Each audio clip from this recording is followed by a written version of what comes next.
Hey, I'm Carla with Race to Walk, and this is an update on Hack the Saga. The last time I did this one, I looked, it was on April 17th, and I did one on propaganda and government corruption, and that was about the one that my No Fear devotional that I published in 2019 had been basically plagiarized and turned into some blasphemous devotional on YouVersion. So anyway, you can go watch that if you want. I would also be streaming this to Rumble, but since that time, since I did that last stream, which was my very first one that I streamed to Rumble, yeah, my Rumble account got hacked and the email address was changed to a different thing. So anyway, I can't get into it. But anyway, I'm going to be doing an update on basically what is going on. And this is, I don't know if I put this up here. Let me see. I'm on StreamYard because I like StreamYard and it makes it easy to, oh shoot. Okay, sorry, I'm reading this on my, oh, maybe that's not gonna work well. Okay, so here's the deal.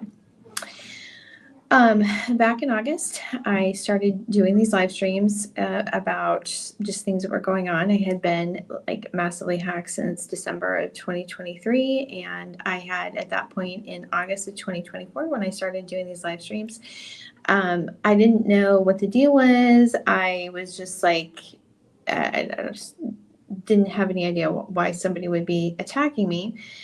And over that time, and after many updates, reports to authorities who have done nothing, I can see anything, nobody's contacted me, I started to piece it together. And so if you go to the page I have on my website at racetowalk.org called Hack the Saga, I started doing a little bit of a summary about what was going on and I think what led into it. And based on, this is the thing, nobody's told me squat. And I know there's a lot of people that know what's going on, but nobody told me anything, right? And so it's just basically based on the attacks, what people are trying to hide and cover up, and what I can see in person, right? The tell is always in the response. And so based on that, I realized that family had I don't know, stolen inheritance or trying to divert it or something. And they had colluded with people that I knew from Houston, from HBU, the university that I was in, and with an unexpected journal. And if you know anything about what's going on, or have been following it in my updates, I am sure you probably figured out a lot of it, because if you know, you know, and some of the stuff is pretty obvious, I think. And, but it took me time to figure that out. And I've been reporting these things to authorities, but I have not said publicly who I think is doing these things and what's going on. But that's changing today, because the first time I contacted the FBI was in April of 2024. And in July, I submitted a 200-page report with outlining 46 areas of criminal activity that sock puppet networks on social media were doing. Didn't even acknowledgement, didn't get a report number, and yet I have seen several of those things that I reported come out in press releases later. So they basically used my work and left me out to dry with being hacked. So I've given people time to do something. I'm just going to name names, because basically this is what they've left me to do, because they've blocked my communications, they blocked my emails. Basically, if I find somebody that's going to help or support me, they corrupt them and turn them against me. So whatever, this is what we're going to do. This isn't going to be private anymore. And I'm just going to say what's been going on. who I think is behind it. And again, I'm going to name names. So what happened most recently was I'd figured out that it was an inheritance thing. So I went and it just felt like the Holy Spirit was leading me to go to this one particular attorney. And so I went in there. He was super nice when I first met with him. And he said, well, what I need is a probate number or, like this, and then I can look it up. And just happened to come across a probate that, based on all of the attacks and the efforts to obscure things, I thought this is got to be it. So went back to the same attorney. And I said, well, I think this is it. And he said, well, let me check on it. I went back and asked him, and he said, well, this was I did find this. It was a family trust. He said, I did find this, but the number's wrong. So how is it was a Breeden family trust. And he said, how would you be connected to this? Well, anyway, I didn't have, back in 2020, I had done a whole thing on Ancestry.com for the Salih family, because actually the reason I did it was because my mom had said one time that there were 3 brothers that originally came on, the ship to the U.S. And she said they were French Huguenots. And I was like, oh, that's super interesting. But you know how it is. Sometimes people say things and who knows is actually true. So I decided, I'm going to look this up and see if this is actually the case. So I did. And turns out they were French Huguenots. Turns out that there's this family, I could look back generations, back to almost 350 years, that every generation there was somebody that had the middle name Calvin. And what I found going back is that they were named after John Calvin, which I had kind of it kind of shook me for a minute because I'm not a Calvinist. So I was like, oh my gosh, how could I even, it was just weird to find that. Also found out that while looking through that I can't find the guy again, because going back just recently, the family tree's been totally corrupted. But at the time when I first looked at it, there was one of the guys that the Salih was the last name, but it was Sale at the time. He was over some colony in Virginia, in the colonial days, and he was also, sounds like he's kind of a jackass, and he was really there's money coming in, and that was supposed to be for the colony as a whole, and he diverted it and kept it. Generational curse. This is what's going on. Generational spirit. This is it. And he also was the person that introduced slavery into that colony. I thought that was interesting. And, here's the thing. If you've watched any of my Bible studies, I've talked about that a lot, identificational repentance. And that's one of the things I confessed for, my family, was this sin, this generational sin of exploitation and just exploiting others. So anyway. So I go back and I start doing a little bit more research, and I just come across things. That's kind of the way the Holy Spirit works. Sometimes things just pop up, And so I took some time and I documented this, because what I realized, I was doing a lot of reports. I'm submitting them to Crime Stoppers and the U.S. Marshals. And what I realized is that words are just words. So I started creating these updates in Affinity Publisher and putting the pictures in them. Now, the jackasses who've been hacking my stuff also were corrupting a lot of the things and hacking. It's just been a complete goat rodeo the whole time. But anyway, so I checked time, I wrote it all out. It was about 5,000 words. And then I put it in an Affinity Publisher file, and I was putting photos to it. So, you can see the picture of what I'm, so it makes more of a connection. So this took me time to do. And I have been trying to be really cautious about when I'm going out, and I don't want, because literally I go somewhere and they find creepy stalkers. They find things out. And this is the thing. It's it's so extreme that I know that what they're hiding has got to be kind of a very big deal. So anyway, trying to be careful about where I'm going, turning all my devices off, turning off because they've been locating me through my iPad too. Anyway, so I power that off. I don't even leave my battery in my laptop anymore because it seems like, they access it when it's off. So anyway, I'm trying to be super careful when I go down to this attorney so they don't know like what's going on. But I'm assuming that they, just based on what's happened, that they hacked my iPad one time when I was working on something and found out the name of the person that I was talking to. Because yesterday when I went back, I had I don't even know where I put it now, but anyway, I have a whole bunch of show and tells today.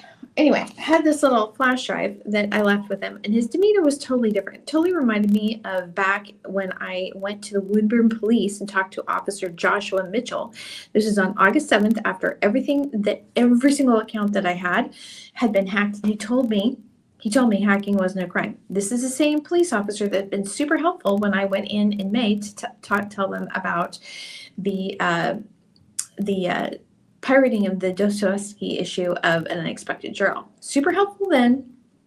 Obviously, I go back, really hostile, and is on crutches. So I'm like, he's somebody got to him and told him to basically blow me off because, people, it's like they take these jobs, but they don't actually think that they ever have to deal with bad guys. So it's up to a third grade Sunday school teacher to do what these official people won't. But anyway, it reminded me of that. I go to this, it's David L. Johnson it's in the Pioneer Trust building down in Salem. And I hand him the flash drive and I say, well, I told him what the connection was. He's like, well, I'll look at it a week after next because I'm super busy and I'm going to be in court. I'm like, okay. So anyway, went to do a couple other things. And then I thought, you know what? That was really stupid of me to leave that flash drive with all this information there because I have people that have been trying to impersonate me. Lame ass losers that are fed information that they've hacked off my accounts, hacked through Google Photos. It's super pathetic. I'm like, I basically just gave the keys to the kingdom of somebody to impersonate me. So I went back. It's 4:00. It had been sitting there for 2 hours. He wasn't in. I talked to his receptionist. I said, I'll just take it with me. I'm not leaving it here. 2 hours out of my possession. But anyway, so based on that, screw it.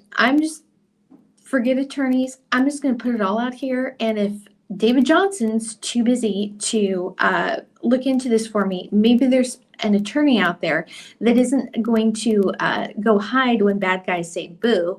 And maybe you want to do that. So anyway, this is the letter that I first dropped out. So you see what I'm talking about. This is what I've been submitting for actually since August to Crime Stoppers and the U.S. Marshals. Yeah, anyway, so I'm reading it off of this because it's just easier. And if I read it off my computer, they have a habit of freezing it. So anyway, this is the letter I sent. I have a post on my on my website. This is streaming there too. And once after this live stream, I'm going to put a full copy of the letter. There is one phone number off that I'm going to black out just because, just one. But the rest of this will be online on my website that you can see for yourself as well.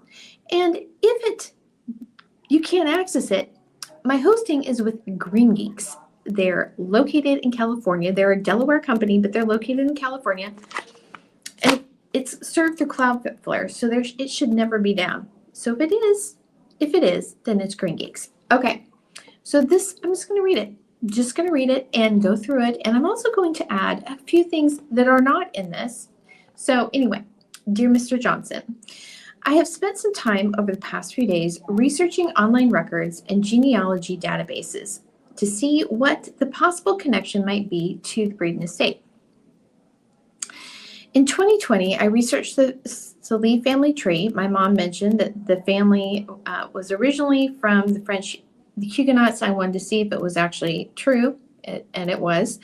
The family tree that I created on Ancestry.com was deleted from the account, and the records that I was now finding looked completely different than what I remember seeing in 2020. Now, actually, it might have been earlier than 2020. I'm not sure, but no, it was later because my nephew Calvin had been born then, and I was just I mentioned this in the HBU apologetics student group, and just had a whole conversation about that. So I went by the LDS church here in Kaiser and spoke to a woman named Susan Olson because, Ancestry was totally screwed. What I've noticed on Ancestry.com, I logged back in again, is that they're allowing AI to pull records, and then the records that they're looking at or that AI is pulling, you can't actually verify unless if you have a subscription. Anyway,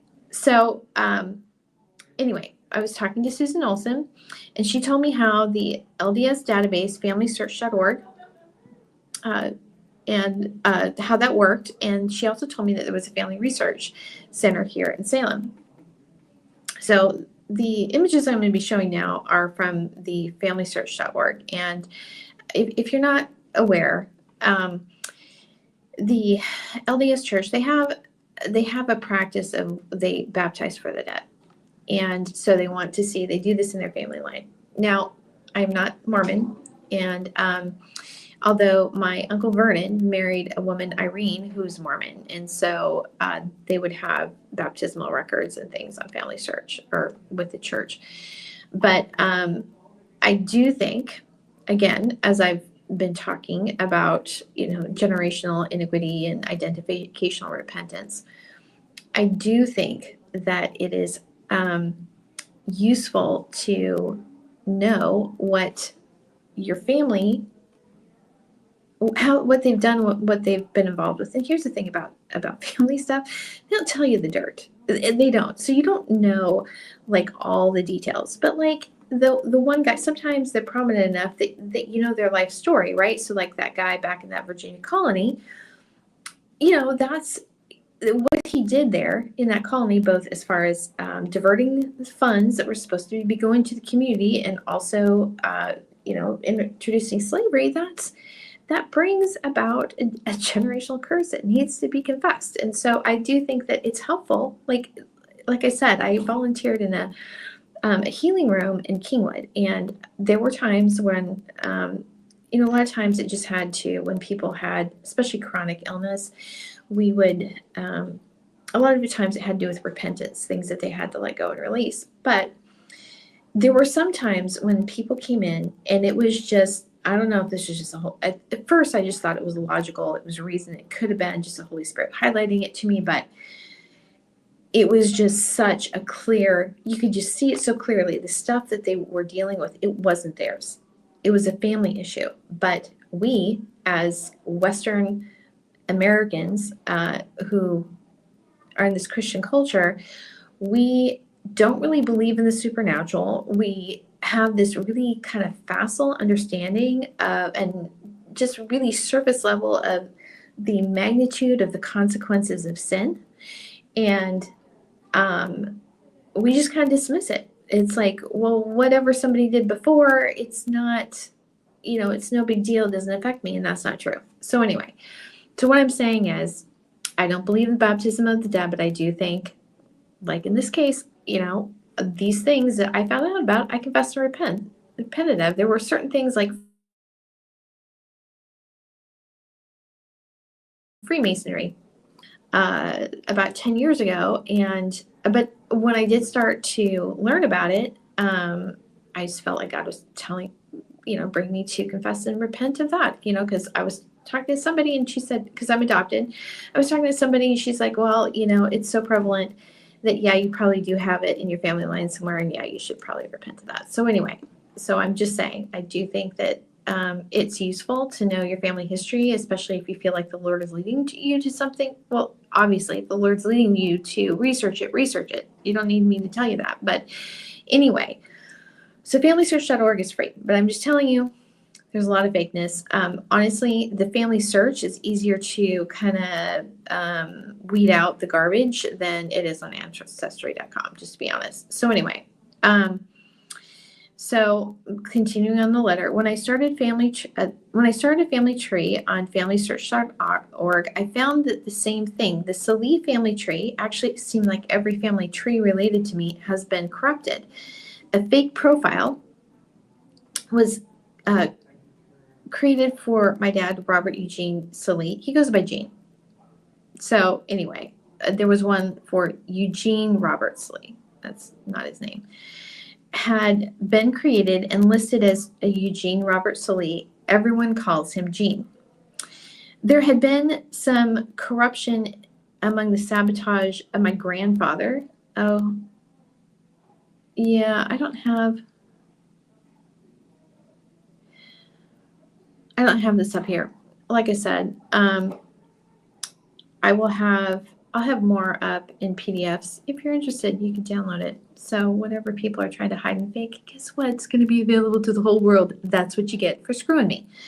Anyway, I'll just go and read it. There had also been corruption among the siblings. Oh, yeah. Okay, here are the Salih brothers. Okay. These are my dad's, my dad and his brothers. My dad he's in the back row. He's the fourth one over in the black suit. Okay. Okay. Okay, let me see. Oh, shoot. Darn it. You have no idea. I have 20% battery left on this phone. I got to plug it in. Hold on. All right. Oh, the wrong one. Here, just a second. So, I found it. It was just out of order. So this is my grandfather. His name was William, went by Willie, Calvin Salih, and he was a World War II veteran. He fought in the Battle of the Bulge in World War II. He was a sharpshooter. So anyway, so that's him. And then, yeah, so this is these are his siblings, okay?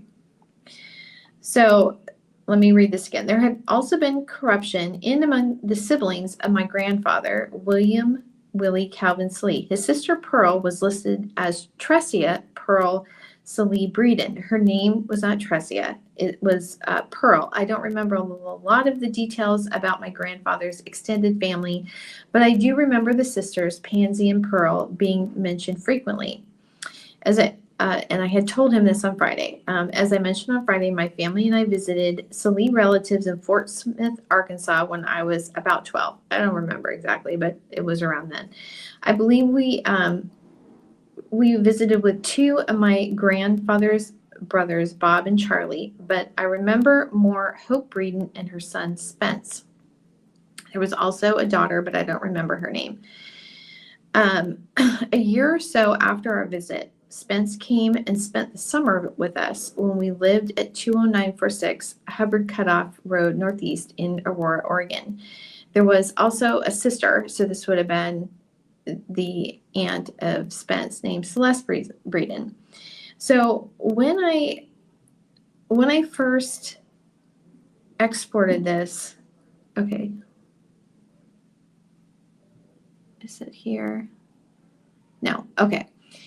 When I first wrote this, I hadn't found this yet, but I did find, okay. I did find Hope's husband. It was Lonnie. Okay, so I have a record of that. Is it this one?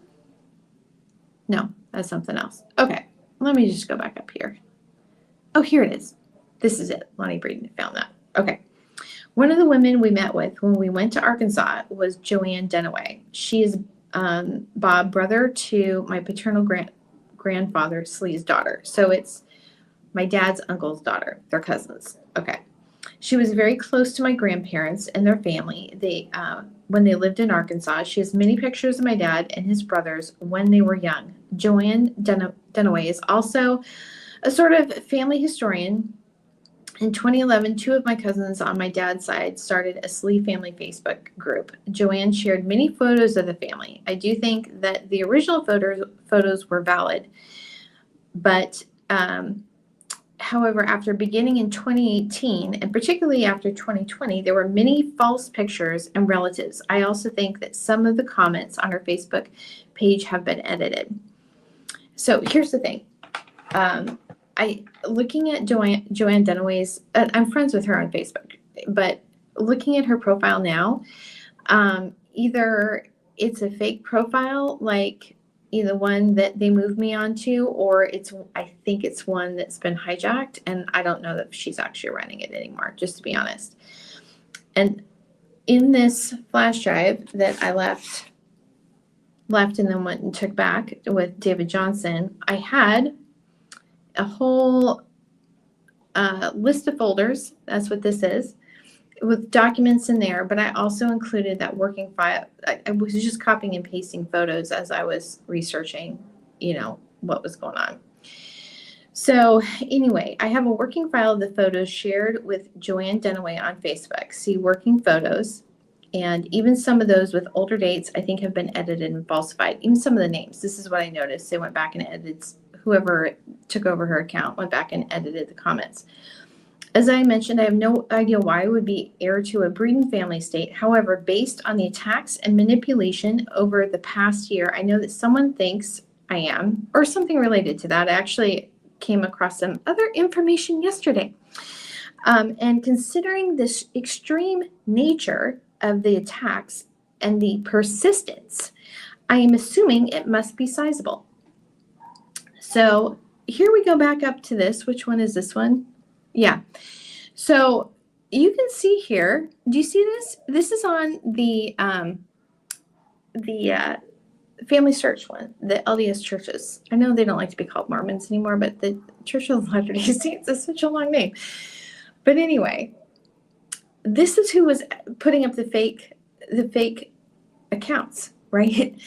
And they have family search centers. They have several of them here in the Salem area. I was actually going to go down to one of them this week just to, I don't know if they do anything, but just to report them.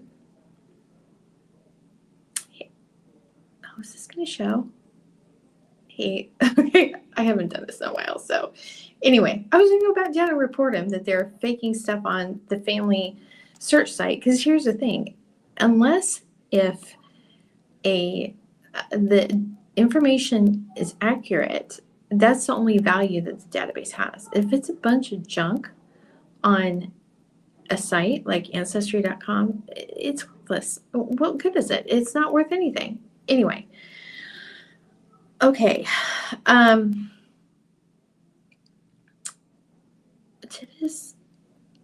right, yeah. Okay.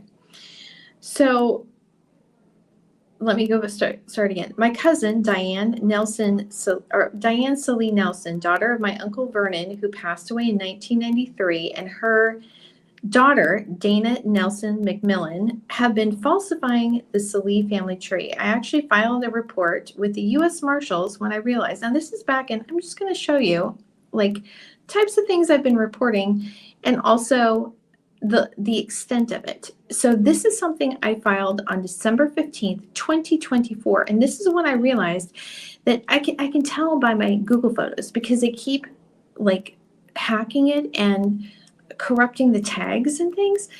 And so I could tell, number one, I know that Alicia Mello, who was a friend, recurring theme, Girl Scout troop leader to my daughter Peyton. I know she was the one that they were having impersonate me by how they were tagging the photos and some other things. It's like they have so many people involved, and not everybody knows everything. And I knew she was involved because they kept trying to hack my site raisetowalk.org based on using the name Alicia but spelled differently. It's like, why? She's never had anything to do with anything related to Raised to Walk. I have no idea why somebody would think that she would have an account there. It's ridiculous. But anyway, so I knew she was involved in that, and there were some other things too.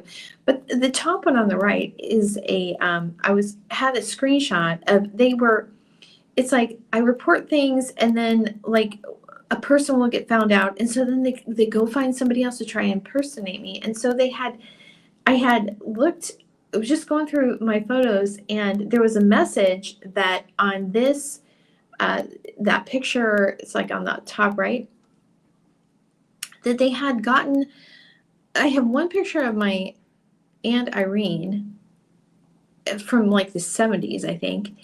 And they had tagged my photo, all the ones on my Kabul Hope photo, as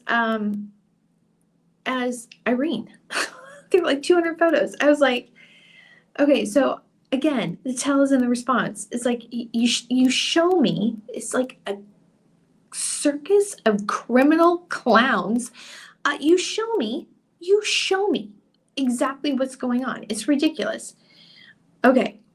So there's been falsifications of my dad's recent record. Okay, so this is, all right, yeah, so let me finish reading this paragraph. I actually filed a report with the U.S. Marshals when I realized that they were trying to tie my photo in the Google Photos account to make it seem like I was Irene, like she was me, basically. And so that's what this report was. And this was, again, in December of 2024. Has anybody from the U.S. Marshals contacted me? No. Anyway, next section, points of corruption. There's been falsification of my dad's record. There's been falsification of my dad's record, Robert Eugene Salee.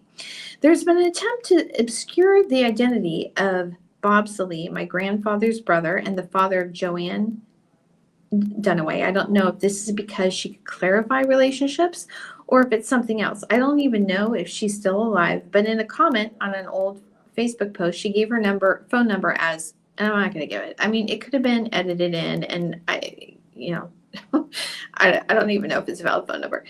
Okay, so there had also been corruption of Pearl Salee Breeden's profile. So I'm assuming that this is a relevant connection. I believe that Celeste Breeden is Pearl's daughter and Hope Breeden is her daughter-in-law. I believe Spence Breeden to be her grandson. And I'm almost 100% positive that Hope and Spence's last name was Breeden.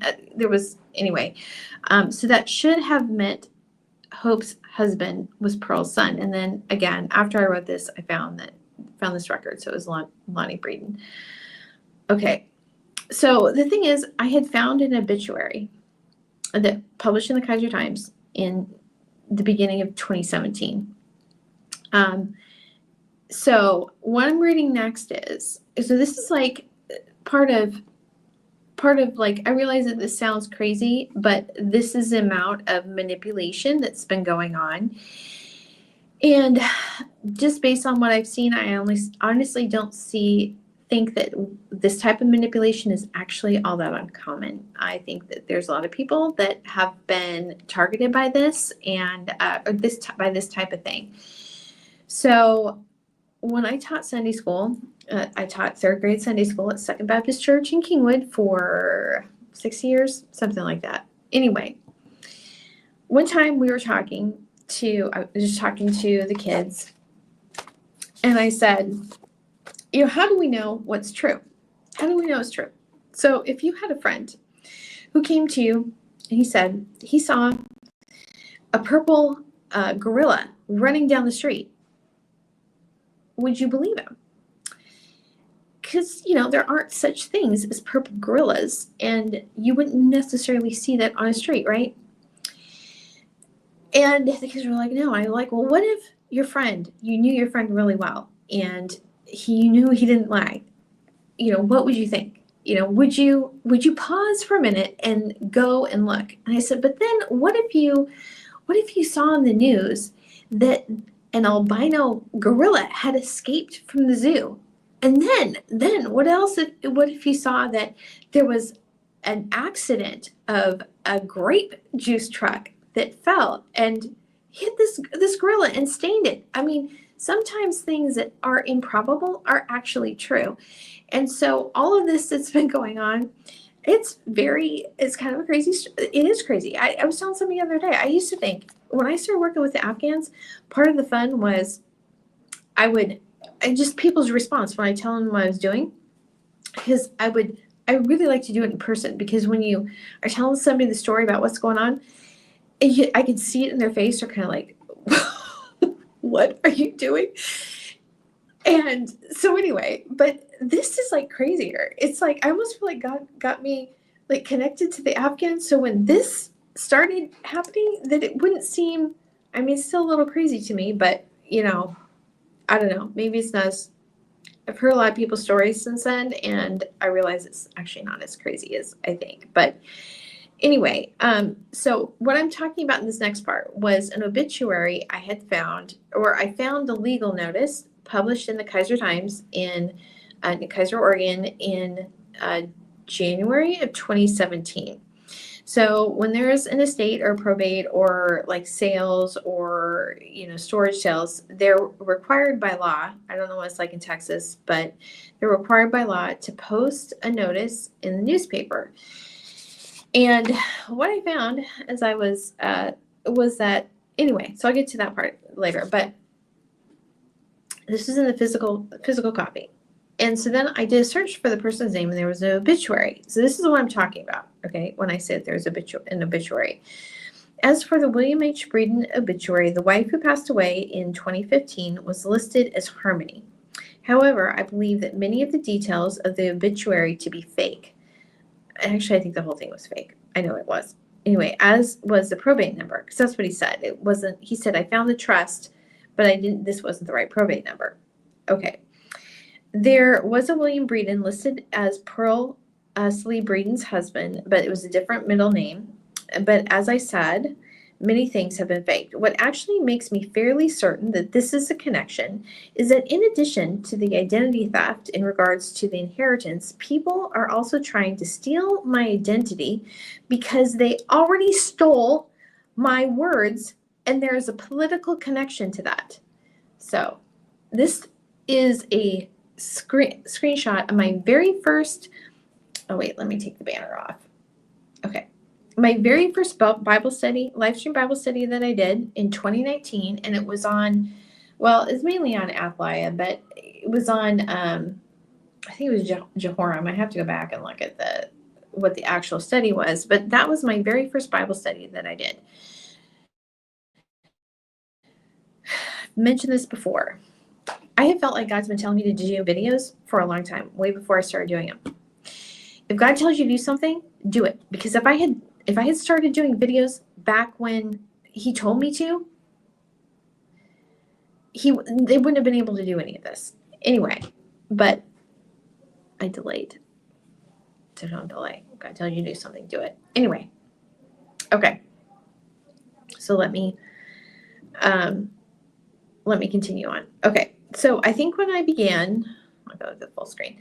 I think when I began doing YouTube videos in 2019, my family in Oregon had to, is I think the primary, the first attempt for basically to divert inheritance came from family. So like I said, I'm done. I don't care. Giving you guys time to clean up your act, giving its authorities time to do something, I'm done. I'm literally done. And here's the thing. You want to try to sue me for libel? Okay, first and most important of all, the steel-clad defense against a case of libel or slander is the truth. And what I am saying is absolutely the truth. And not only if somebody believes that what they're saying is true, you can't charge them with libel. I have plenty of evidence documented with multiple authorities that I have caused that what I am saying is true. So go for it. You know where I am. Go for it. Secondly, if they did that, then they'd have to literally get me who was sitting here saying this, and have an interaction, and I would have to respond to it. And they can't do it because they're trying to run all these other losers and other like doppelgangers of me. So whatever. So I'm just gonna say whatever I want to say, because I'm saying absolutely the truth, and I have evidence of it, not fake evidence, actual evidence. So anyway, let me get back to the letter that David Johnson does not have time to look at for a week and a half. Anyway, so I think when I began doing YouTube videos in 2019, my family in Oregon had to get some help to keep the fraud going. And some political manipulators from Texas stepped into the conspiracy. So, do I have? Let me see. Here's the thing. Some of these aren't here, but you can go to my website. It's one of the on the main page down at the bottom of my my website is. Here's the thing. Here's the thing. I know the things. You always know you're right about something when they try to hide it. So I had a screenshot of this, which is not here. I'm guessing it was screenshot number, yeah, I had screenshots here. So I know that for a fact that I didn't have a doubt about it before, but this is the thing. I had a screenshot of this to show, and it's gone from my StreamYard slides because they've been doing this all along. Anyway, so see AI political manipulation and underhanded sabotage. So that's on racetowalk.substack.com. It's the last post on there. You can read that. It's not paid. You can read it for free. And 35 billion in pens. That's another one that's on Substack that's free. I'll link to it when I'm done here. Okay. I think it was from these political manipulators that the most extreme attacks, sabotage, and harassment have come. I went to the Salem Hospital okay, so before this, I had already told them this other part, but before, so it was it was October 7th was a Monday. So it was a Friday before that. I went to the Meridian Park Hospital. Actually still have one of the tags because I went more than once because I wasn't feeling well.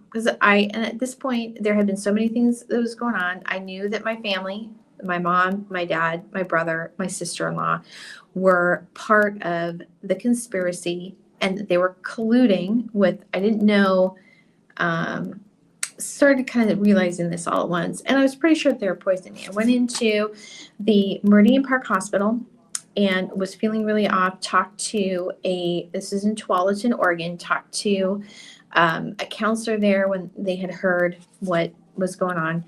And she was, she said, okay, well, I'll come back in a little bit. She didn't come back. And I think because my phone was dead, I think when they realized that I wasn't going to be able to call anybody, I thought they were going to be checking me in. They said, okay, you can go. So keep in mind that I go in there. I'm not feeling well. I still don't even know like what the issue was, other than I do think I was being poisoned. I felt like I was like that whole weekend. I felt like I was about ready to have like a stroke or a heart attack or something. And they tell me I have to leave at 10:30 at night. Now I had just told them that I did not feel safe where I was. So you can go on my website at racetowalk.org and go and look at that date. I actually posted I thought it was posted to my profile, but I posted on the page or my Race to Walk page, and I said, hey, can somebody pick me up for my friends in Oregon, can somebody pick me up at Meridian Park Hospital? They're trying to kick me out at 10:30 at night because I had taken the bus there. The bus wasn't it wasn't running. I didn't realize I could have, with my health insurance, I could have gotten a medical transport. Didn't realize that at the time, and nobody suggested it. And Chris R., who was a security guard, basically said I had to leave. I said, well, I'm just going to sit here. He's like, well, you have to leave. Try to kick me out at 10:30 at night. Anyway, longer story. But what was I going to say with this? Okay, so I went to Meridian Park on Friday. Because I actually had taken the bus and went to visit the kids that I had been reading with, the two Afghan families that my friend Leslie got raised money for those two families had made it to Vancouver, Washington with their sister that had been trying to get them out. And so I visited them, and then on my way back, I went to the hospital. That's a whole nother story. I'm not going to get into that whole thing there. But then I was back at my parents' home in Woodburn on Saturday. Sunday, I went to the Woodburn United Methodist Church, and a lady after church took me up to Meridian Park again because I wasn't feeling well. When I checked in on Sunday, my blood pressure was 180/89. It's my understanding that that's like dangerous level, and you're supposed to check into a hospital immediately. They sent me home. So I was still feeling like super weak, but I next morning I almost didn't even feel like I could even get up and go around, but I had some fraud charges on a card at Oregon State Credit Union. And so the next day, so on Monday, this is October 7th, I went into I took the bus on Woodburn over to the Oregon State Credit Union, because at this point, I'm not trusting my family. I don't even tell them what's going on. And so I didn't even tell them where I was going. And before I left, my dad's like, well, before you go anywhere, let us know where you're going to be. And I'm like, no. Anyway, went to the Oregon State Credit Union. On the way over, I realized that my things had been gone through. And the night before, I had been, they have like a sort of semi-finished garage, and that's where I had been staying. And I'd smelled gas a lot. So I was sleeping on the couch. My mom came in, turned on the light. Oh, there you are. And then she goes and she walks. I never saw her come back in. So what I think happened is, I think that my mom and my brother, because they have an outside entrance, went through everything I have. And I know that photos were taken of backup authorization codes. My wallet that had, all of my cards, I could tell had been got up, and they shoved it in because I put things precisely. And some documents had been taken. So anyway, as I'm going over there, I was like, at this point, I'm not just replacing my card. I'm changing. I get there, I'm like, my people have gone through my things. I need to change my account. So as I'm sitting there, I called the Woodburn dispatch, and I said, I want somebody to come out, and I want to file a report for identity theft, because some of the documents had been taken. And at first somebody called back, and they didn't want to come out. And he said, why do you want me to come out there? I said, I want to come out there because I want to witness that I made this report. So I'm sitting here in the middle of the bank while I make this report. And I'll show you, I have it was Jackson Ryan with the Woodburn Police. He came out, took the report, told them what was going on, explained kind of the whole crazy thing about, because here I'm just thinking it's this stupid sock puppet, lamos. And he said, well, I'll go out and ask him, but I can't really do anything because I can't prove that they have it. I have that report. Anyway, so I actually went, and then after I left the credit union, I went across the street to Legacy Health, and they have an urgent care. They wouldn't take my blood pressure. So I thought, well, going to Tualatin was a total waste of time. So I thought, well, the next other closest hospital would be Salem Hospital. And so I took the bus down there. So this is on October 7th. I went to Salem Hospital on October 7th, 2024, taking the bus from Woodburn, Oregon. I was feeling very odd. I was very weak, and I felt like I was almost having a heart attack or a stroke.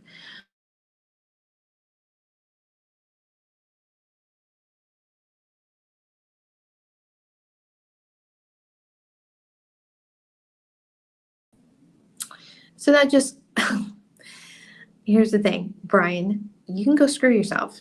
You're not getting away with this. You are not getting away with this. You can try to cut the feed all you want. It's not going to work.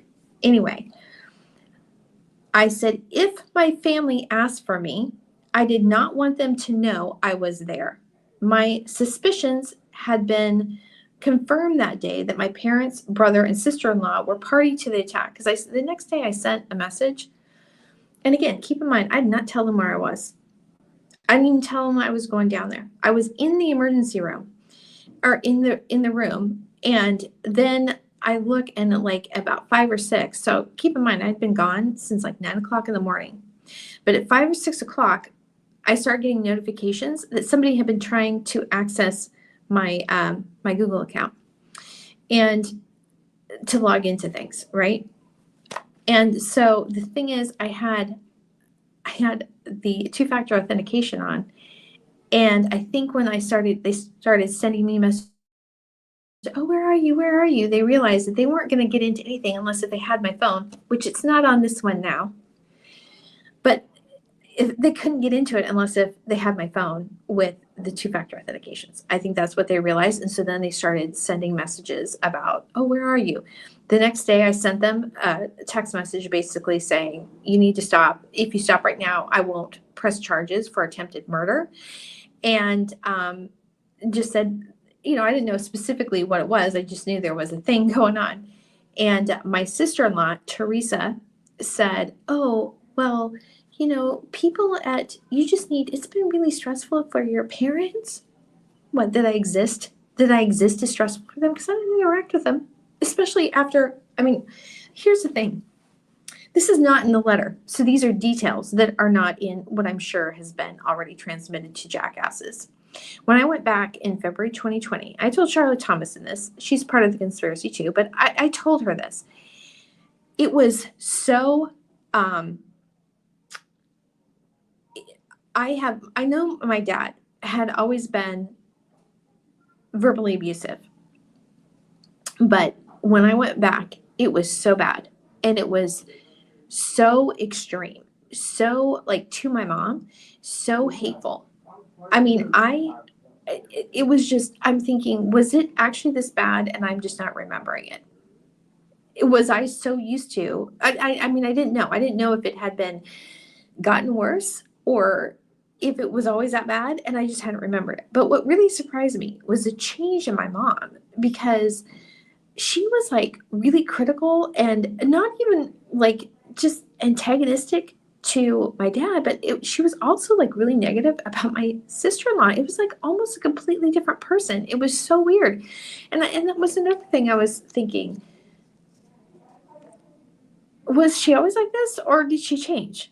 And I'd like to believe that she changed, that she was always like that.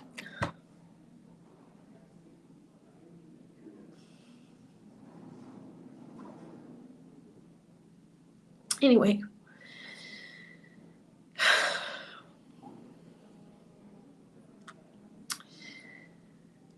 but there were a lot of things that were going on.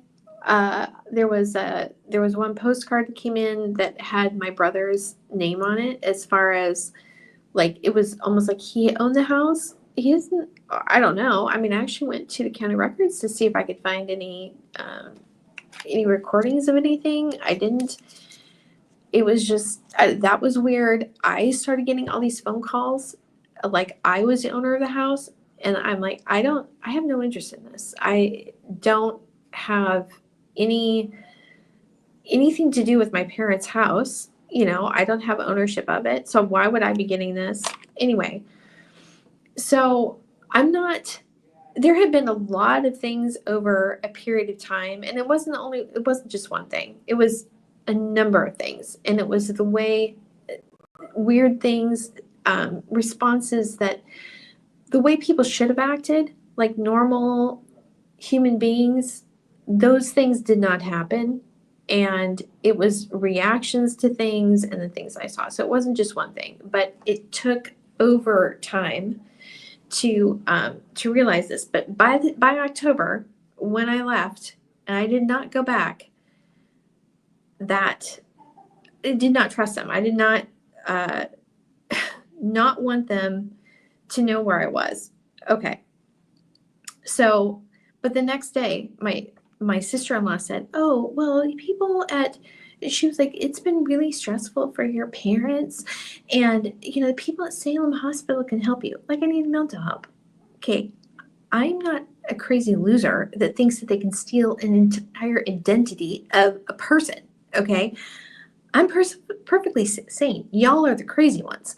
But anyway, what that confirmed to me was there was collusion with Salem Hospital, and they knew where I was, and they were the ones hacking my phone and mirroring it. Anyway, so that was this last.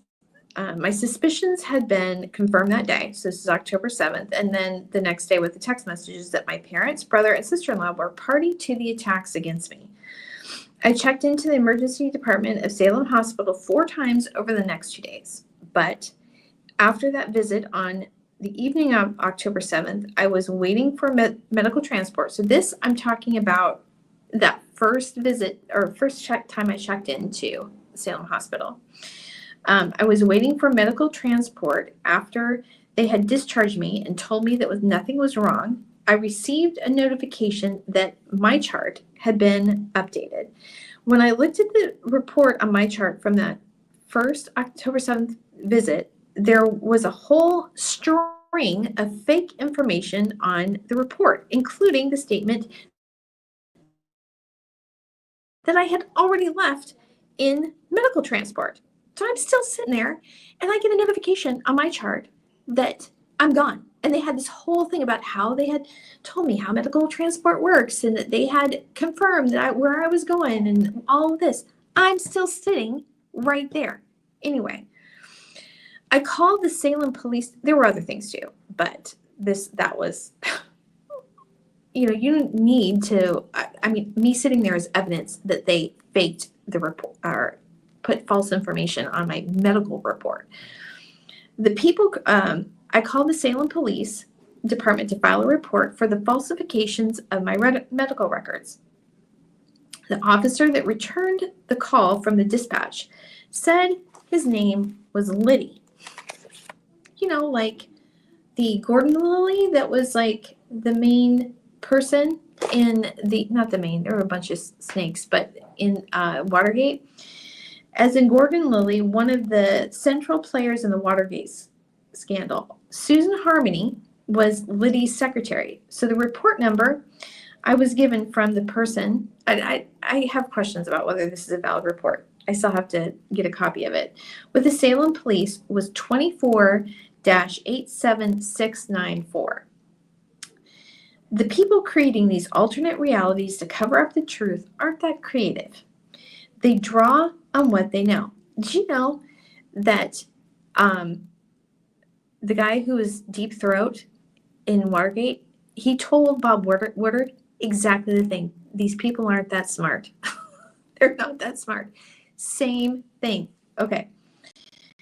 The people creating these alternate realities to cover up the truth aren't that creative. They draw on what they know. And this is a type of narcissistic taunting and hubris that I've seen repeatedly throughout this whole saga. Anyway, that is why I think the details of William Breeden's obituary are fake. Details are not entirely fake. At this point, I think it was entirely fake. Okay. All right. So let me see. Yeah. This is one of the slides that's missing. I had actually checked these two, but anyway. Oh, here it is. Never mind. I got it. I just have so many. Okay. These are the details I know, beginning with me. My name is Carla. Marlene. My maiden name is Salee. I was born July 3rd in 1969 in Portland, Oregon. I was adopted by Robert Eugene Salee and Gloria Ann Janella Salee through Catholic Charities. My birth parents are listed on my pre-adoption birth certificate as Peggy Cox Lanza and Anthony Lanza. And this is what I found. I think this is on Ancestry.com. I looked up the yearbooks that they have there, and this is my senior picture. I graduated in 1987 from North Marion High School. This is what it was as I found it, and it had 1971. So they literally falsified records like I said, on genealogy databases. Anyway, because they think they can run people to be me, I guess. Okay. I married Christopher Michael Alvarez. He was born in 1972 in Escondido, California on August 28th, 1999 at Canterbury Falls in Molalla, Oregon. Alex Mendoza was the officiant. And our daughters, Avery Karis Alvarez, was born on May 12th, 2000 at Meridian Park Hospital in Tualatin, Oregon. Same one that tried to kick me out at 10:30 at night. Taylor Alexis Alvarez was born July 15th, 2002 at Kingwood Hospital in Kingwood, Texas. Peyton Ashley Alvarez was born July 15th at Kingwood Hospital in Kingwood, Texas. Chris and I divorced in 2008. I never remarried. Along with the other craziness, there has been an attempt to conflate my wedding in 1999 with my brother's in 2016. This, as well as some pictures my dad emailed to someone saying it was me that was actually my sister-in-law, makes me think that they tried to pass Brian off as my husband. Like I said, not too bright. Okay. My brother, also adopted, is Brian Calvin Salee, born April 27th, 1973. Brian married Teresa Newton on August 13th, 2016 at the Wilma's Hop Farms in Aurora, Oregon. So this is where the Wilma's Hop Farms is, and I'm putting this here because that has also been an detail that has been tried to be fake. They try to make it seem like it's up in Portland when it's not. The farm is right behind their current home, and I'm not going to put the address, but it's right there. Anyway, their home is on as part of my maternal grandparents, Carl and Ida Janella, original property. They sold part of the land to their son, Carlton Ivor Janella. Both of my uncles, Carlton and Vermont, he goes by Buck, Janella, divided the farmland they bought from my grandfather, Carl, into smaller parcels and sold that. My brother brought that land from my uncle, Carlton. Brian and Teresa have two sons, Calvin and Connor. I don't remember the exact dates. I'm not going to put more information on there. But anyway, Teresa's mother, Mary Newton, is one of the people my family have had impersonating me. And in the flash drive that I included, I have the report that I submitted to the U.S. Marshals dated 2025, so February 21st, 2025, family plots and betrayals. So this is my father's generation. My father is Robert Eugene Salee, born May 25th, 1944 in Arkansas. His parents were Willie Calvin Salee and Beulah May Jones Salee. He had 5 brothers: William Aaron Calvin Salee, Edward Randolph Salee, Charles Allen Salee, Vernon Ray Salee, Timothy Leon Salee. Vernon died in 1993 in Utah. His widow is Irene, and they had 4 children: Rachel, Diane, and 2 boys. I don't remember the boys' names right now. This is when I was writing. I actually included in that flash drive, I did have their names in there. Diane and her daughter are part of the conspiracy. I believe my Uncle Bill, William Aaron, is still alive, but I'm not sure. Last year, my dad said that Edward was in a home, but no one could get in contact with him. I'm guessing that's probably deliberate. Charles died a little over a year ago, and Tim lives in Salem and is part of that conspiracy. Now, I'm going to include this there as far as family connections. This is not in the letter, but since we're naming names and spilling dirt, I'm going to include it. There's my father, Gene Salee, Robert Eugene Salee, does have a child that is biologically his. He had an affair with our neighbor when we lived on the Hubbard Cutoff Road, Gail Ingerman, and her daughter, Melissa, is my dad's. So he does have one child, at least one. Who knows? I don't know. I mean, with this, he could have other kids too. Who knows? But I do know of that one. So anyway, that's just a little extra tidbit that wasn't in that letter. Okay. My parents' grandfather was, so my dad's dad, so William Calvin. My paternal grandfather was one of 8 siblings. Their parents were Jesse Aaron Salee and Sarah Ann Walker. I'm fairly certain that's correct. But again, there's been a lot of, I know Jesse Aaron. I know that one for a fact. The last name, I think it's right, but I'm not positive because, like I said, a lot of things have been faked. The siblings were Charlie, Rosanna, Salee Boone, Bob, Flossie, Francis, Billy, who goes by Willie, my grandfather, Patsy Salee Simons. And so this is one thing that's been faked on Joanne's profile. This is why I think it's been taken. And, that she doesn't actually have access to it. The Simmons, so it's Symonds. That's been changed to Simmons, Simmons, in a lot of it. And Pearl Salee Breeden. William was, so this is, he was at the Battle of the Bulge, or it was a World War II veteran. He was a sharpshooter and fought at the Battle of the Bulge. Bob Salee passed away. Bob Salee May 15th, 1914 to October 4th, 2007, had an excavating business. His daughter is Joanne Dunaway. From Bob's obituary, he was married to Ida Marie Salee, was a member of the Free Will Baptist Church. At his passing in 2007, he had 2 surviving siblings, Pearl Salee Breeden and Pansy Salee Simons. Charlie Salee had 3 children, Dottie, Bud, and Betty Salee. Pearl Salee married William Breeden. I believe their children were Celeste White, or Breeden White. Here's the thing. This letter that I submitted, they had edited it. Like I say, they've been hacking everything. So it's Celeste Breeden White. So, but this in the letter, they had edited it. So again, confirmation, this is what they're trying to hide. Not the sharpest tools in the shed, let me tell you. And a son who married Hope. Hope's children were Spence and a daughter. And after I wrote this, I did find that the son that married Hope was Lonnie. Okay. Life events, the next section. It seems to me that there have been at least 6 different people, different factions that have tried to get it to successfully impersonate me, including women from Smaka Place. I'll get into that later. When I was born, my parents lived in a small home in Woodburn, Oregon.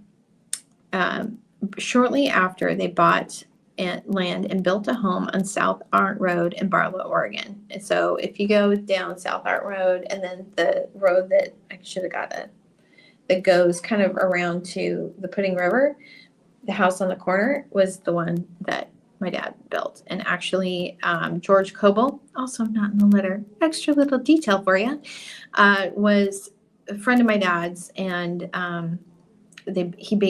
George Coble basically taught my dad how to do everything regarding building. And they built the entire house from top to bottom. After we sold it, or my dad sold it, the family after that built a second story to it. It was just a single story when we lived there. Anyway, so let's see. Okay, I attended kindergarten at First Baptist Church in Canby, Oregon, and then so I did that in kindergarten, and then I attended Eccles Elementary in Canby for 2 years, and then I went back to that Canby First Baptist Church and attended their ACE-based school from 3rd to 9th grade. Also, another detail not included in this, the principal that when I was there was Lee Wigand, and there was an article that came out not too long ago about him grooming students. Yeah, you can go look on the Canby Herald on that, Pamphlet Media. Yeah, not in the letter. Okay, during that time, my parents sold the house on Arndt Road, bought acreage, and built a home at 20946 Hubbard Cutoff Northeast in Aurora. This is where we were living when Spence Breeden visited us for summer. During elementary and middle school years, I played softball for 1 year, but wasn't very good. I swam for the Canby Gators, I think 4th through 9th grade, and then in North Marion High School for 2. I was on the tennis team my senior year, also not very good, but in high school. So I had switched from, I went to that private Christian school, the ACE, don't recommend it, from 3rd through 9th, and then I went to North Marion from my sophomore year and graduated from there. And I graduated in 1987. Okay. Following graduation, I attended Bradford Business School in Portland. It was a 6-month program, after which I worked as a secretary for Theodore R. Ari as CPA.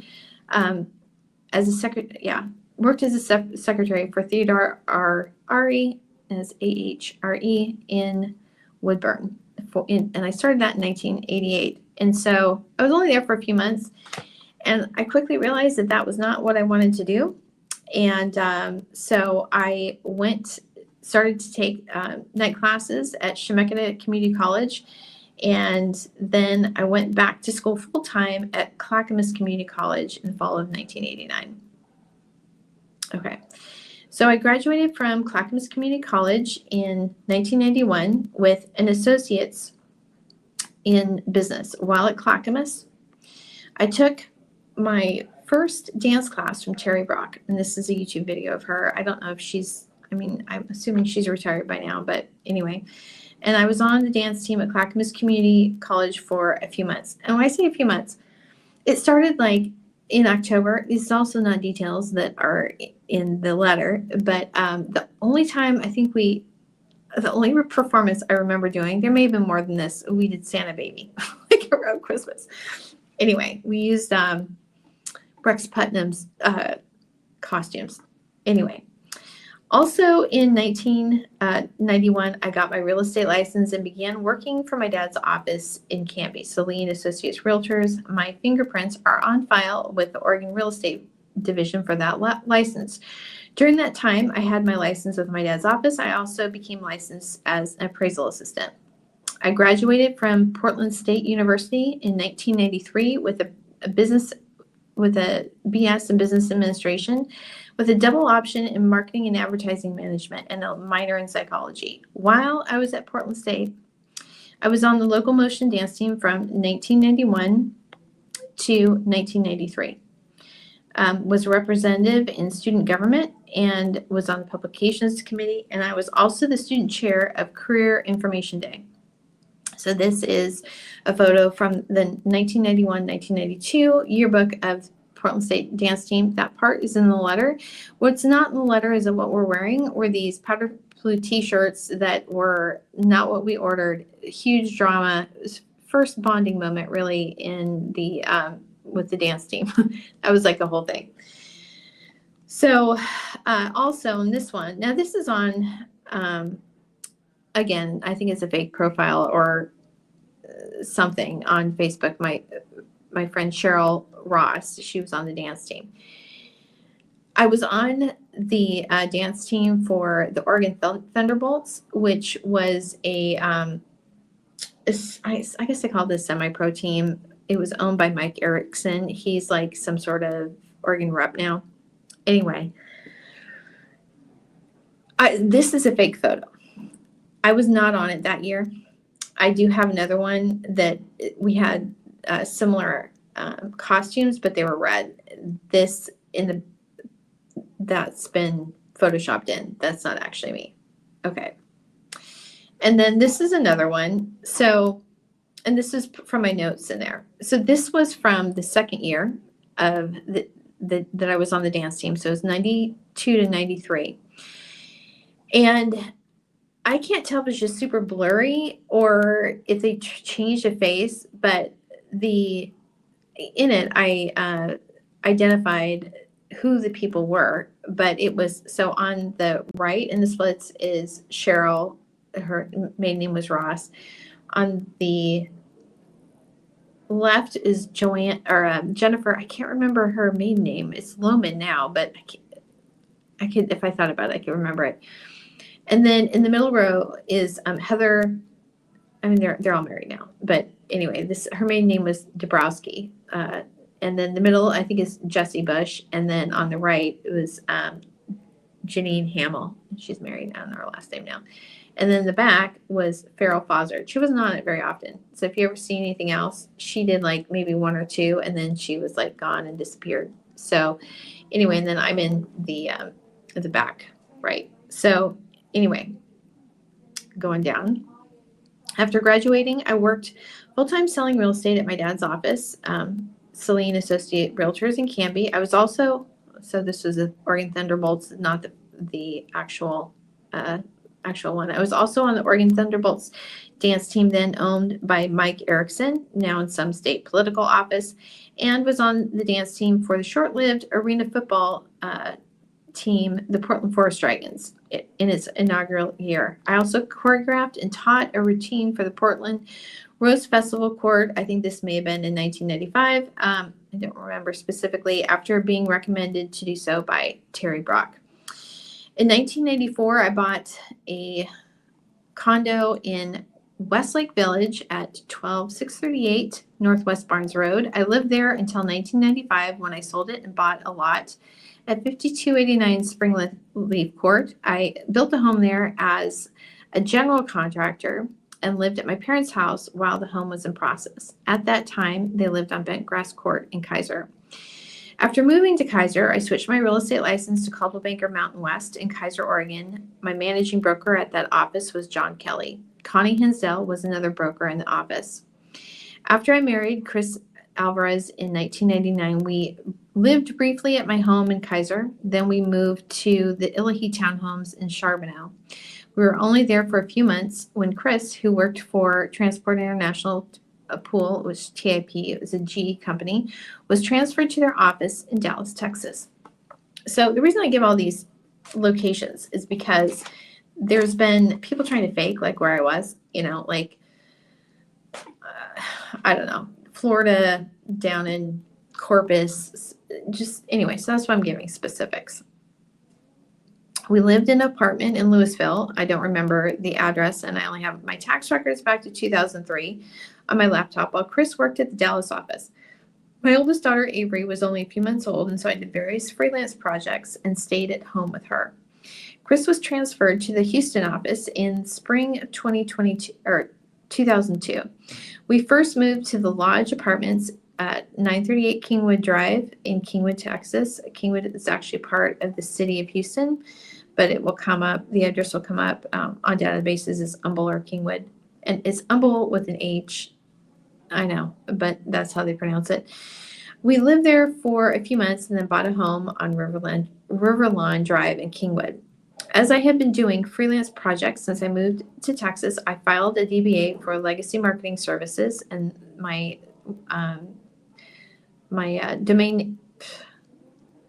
This is another thing they changed. I mean, this is like, they're just such losers. Like, people aren't going to know that it's a .com. They took the .com off of the website address. Anyway, it's legacymarketingservices.com in September 2003. I converted it to an LLC in April 2021. In addition to working with various businesses in the Humble-Kingwood area, I also was part of a number of community organizations and efforts. I was a member of and on the board for Mothers of Young Children.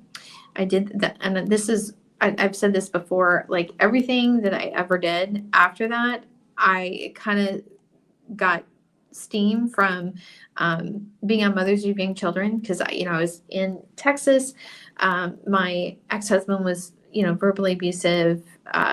Mothers of Young Children was really kind of like my out and my connection, but I joined. I didn't even go to a meeting for like 4 months or something. The first thing I went to was a play group that they had, and Lisa Manning, I've said this before, came up to me and oh, no, it wasn't a play group. It was like some sort of craft thing at the park, and Lisa Manning was there doing it, and she invited me to her play group.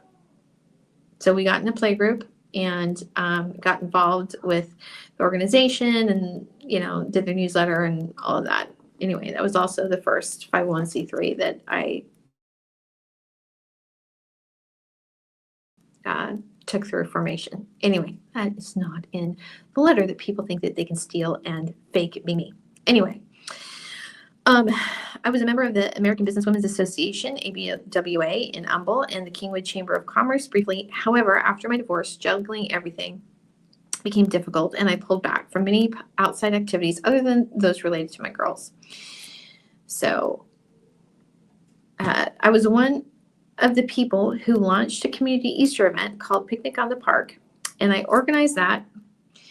Now this is from archive.org. So I think, when was that? 2006, 2007? I don't remember. That was from archive.org. Let me see. Okay, let me just read it over again. I was one of the people who launched a community Easter event called Picnic on the Park and organized that from 2003 to 2009 when we turned it over to a private Christian school they used to be on Hamblin. I always forget the name because they changed it, but they were on Hamblin and they bought Bob Rehack's building and moved there.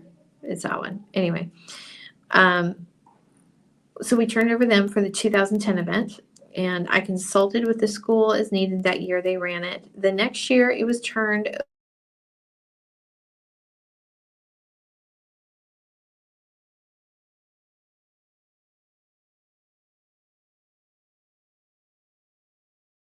over to the Kingwood Chamber. So that was another cut. And what I was about to say is obviously that they want to hide. So I was part of launching the first Holocaust March of Remembrance. And I am assuming that they're cutting this out because Mitch and Rosalie Jerome, that I donated tons of time to, are one of the people who have lied and supported these people's impersonations. Okay, so that's what I am assuming. You cut the feed, you just confirm it. Okay, so I was one of the people who basically, this is what happened. Because I had done the Picnic on the Park for so many years and it was an amazing event, I had a number of people that called me wanting to know what to do to start an event. Okay, so anyway, and I would just tell them. So in 2012, this is like March, 6 weeks before the event, Rosalie calls me, and I had been doing some, it was supposed to be originally, she called me because I knew how to develop Joomla websites, and their website was on Joomla. It was kind of a mess. Never really cleaned it up because they're like resistant to order. But anyway, so there was already the connection there, and she knew I had done Picnic on the Park. And so she called me up and she said, "Oh, we're going to do, this event, and we want to remember the Holocaust and honor Jewish people." And I was like, okay. And I thought I was just going like everybody else has just been calling me wanting advice. This is kind of what they do. Just kind of roped it in. And I went and listened, and I was like to their plan, and I'm thinking, man, they are like literally clueless, because it's like, you have no idea what you're talking about. I mean, the level of work that's involved, like getting this going. I was just thinking, okay, we're going to do it for this first year, and then it's just going to be a trial run, and then we'll go full on next year. And here's the thing. There was like, I saw God orchestrating things. I mean, things just falling into place. I had done events mostly, I mean, I did have some help, but it was mainly me putting it on. And I knew how much work it was. And I saw things just falling into place. God bringing so many things. And I think they thought that's just how events work. No, it was like literally like God orchestrating it. So the next year, when we were like, this is what happened, we were like, just going to do the same thing, do it in Kingwood, up Kingwood Drive with the 7 churches. Something happened. I can't remember what it was, but it's like, oh, okay, maybe let's just go in prayer, and like, maybe we should ask God about it. Imagine that. And somebody got a word, and I can't even remember what the word was, but I was like, we should do like 7. We should do 7 marches. And then Jeff Craig was like, oh yeah, look here, we can do this. And that's why we went from 1 to 7 the next year. And we had over 2,000 people anyway of that second year. But the first year was really good too, because the local marches, which Houston would have been a local march, right? They normally would only have like 50 people. We had almost 1,000 in that first event. And then after that, and the national marches would only have like 200 people. So we like blew it out of the water, and everybody wanted to know how we did it. And it's like, we just asked the pastors, and they said, yes, that was it. It wasn't anything, and let them do their thing. Anyway, so let me continue. It's gonna be interesting to see if they jack with the audio on this too. Let me read this again. I was also part of launching the first Holocaust March of Remembrance in the Houston area, which was held in Kingwood in 2012. I was part of the expansion of the event in Houston in 2013 and created the website with a CRM for attendees and volunteers, created the documentation and the instructions for the different positions and locations, created the marketing materials, and wrote press releases for the main event in 7 locations. I also didn't include in this when I say documentation, I created videos, instructional videos, so people could just, like, in whatever position, you could just go through and see, what it is that they need to do. Okay.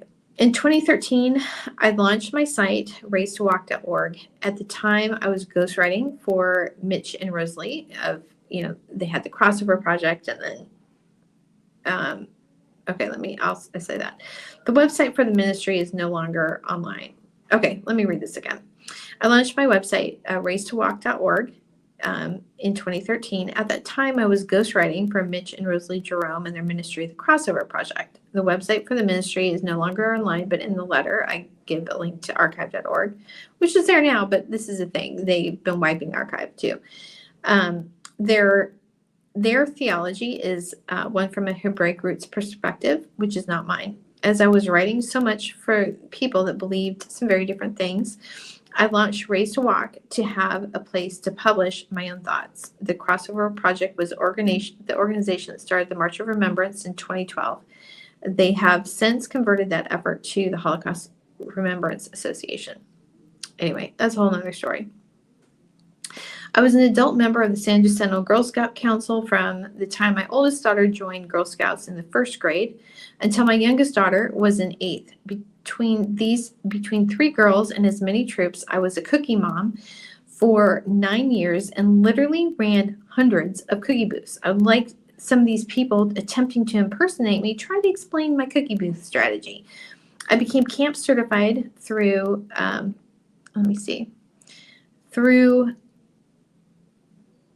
the San Jacinto Girl Scout Council for my youngest daughter's troop, and went on a number of camping trips with them. And so this is a picture from it was from the horse camp at Camp Pryor in Nada, Texas. And so I give the names of the girls around in that. I joined Second Baptist Church. Oh, wait. Let me see. Okay, let's skip one. When Chris and I were married, we attended Kingwood United Methodist Church in Kingwood, Texas, but never really officially became members. My 2 daughters, Avery and Taylor, attended pre-K 3 and 4 at the preschool at KUMC. My youngest daughter, Peyton, attended Mother's Day Out and pre-K 3 at KUMC. She attended pre-K 4 at the preschool at Second Baptist Church in Kingwood. I joined Second Baptist Church, the North Campus in Kingwood, as a member in December of 2007 and was a member until I formally withdrew my membership in August 2024. While at Second Baptist, I was a member of Exploring the Bible study class led by Pastor Barry Wilson from the time I joined until September 2016, when I switched to the Kingdom Citizens Bible study led by Pastor Quinatus McGowan. And I was a member of that class until I left Texas. Pastor McGowan left second in October of 2020, at which point members began teaching the lessons. I became part of the teaching rotation in January 2021 and taught once a month for almost 3 years. The last class I taught was October 2023. It is these lessons I taught, because originally they were just on my laptop, that I think they've been hacking all along, or else I got them from transcripts. I don't know. Being creepy losers. I mean, I sent the link out. They could have joined it, but it's like they joined to steal it. Anyway, it is these lessons that have been a target of heavy sabotage as friends stole my writing and used them to ghostwrite for others. And that's my Lifeway Series Bible studies. While at Second, I volunteered for children's ministry for 8 years, beginning in 2012 with Vacation Bible School. And then in 2014, so this is right after, this God told me to leave the March of Remembrance. I just had no idea why. I would have never done that on my own. But anyway, God knew, and he had a reason. Let's see. A third grade Sunday school class. My girls attended every youth event and volunteered with many outreach and volunteer efforts that Second coordinated. In 2015, I applied and was accepted to the Cultural Apologetics program. At Houston Baptist University. They changed the name to Houston Christian University. Worst branding move ever, but this is what they did. And went through the program when it was led by Dr. Holly Ordway. While in the program, I took a special topic class from William Lane Craig every semester. I also took the special topic classes from Lee Strobel on evangelism and the late Nabil Qureshi on Islam and Christianity. This class with Nabil Qureshi is one of the areas that people who stole my work are trying to hide. I do have an in-progress transcript showing my registration for the class. I once had a digital copy of my final transcript from HBU. However, it looks like this is yet another thing the hackers have deleted from my laptop. I graduated with a master's in cultural apologetics in December of 2017. Also, in 2017, I published a post on my blog. Let me see if this is here. No, I didn't do this one.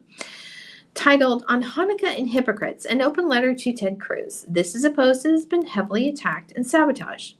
In April 2018, some friends and I from the apologetics program launched the first issue of the Cultural Apologetics Journal called An Unexpected Journal. And, oh, yeah, I had this up here. So here's the thing.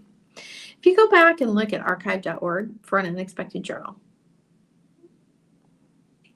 this is what you'll see. So we launched it in April 2018. Do you see that there's now what the green is that there was once a cache, but it's been deleted. And then the blue is when there is an active one. So the one, and I had a screenshot of it, but it's gone. But I'll include it in the post. But that one in September had a picture of the summer issue, which came out in June. That wasn't even the one that came out in, this was the first year. So starting at the bottom, the Abolition of Man, that's the one that came out in April. The Power of Story, that's not even the right one. Oh my gosh, that's not even the right freaking cover. Oh my gosh. That's The Power of Story. That's not the cover that I created. Yeah, anyway. And then the one that came out in September was Courage, Strength, and Hope. So that should be the one that's in the screenshot, but it's not. So one of the people that's been really involved in this, Annie Crawford, and if you've watched my video, she was the person that was on the Barbie movie discussion. Yeah. So while it was going on, her and other people were like sabotaging my stuff, and I think she was one of the people trying to impersonate me. If you go and look on that archive.org, and it will show The Power of Story as the one in September, and I even include this in a report, I think. You don't even see anything else for like a year and a half in there. It's like, I don't know if they're trying to obscure me or promote her. I don't know. Whatever. Like I said, I'm done. I'm literally done. You don't like what I have to say, you can come and tell me in person rather than sending a little goon. Anyway,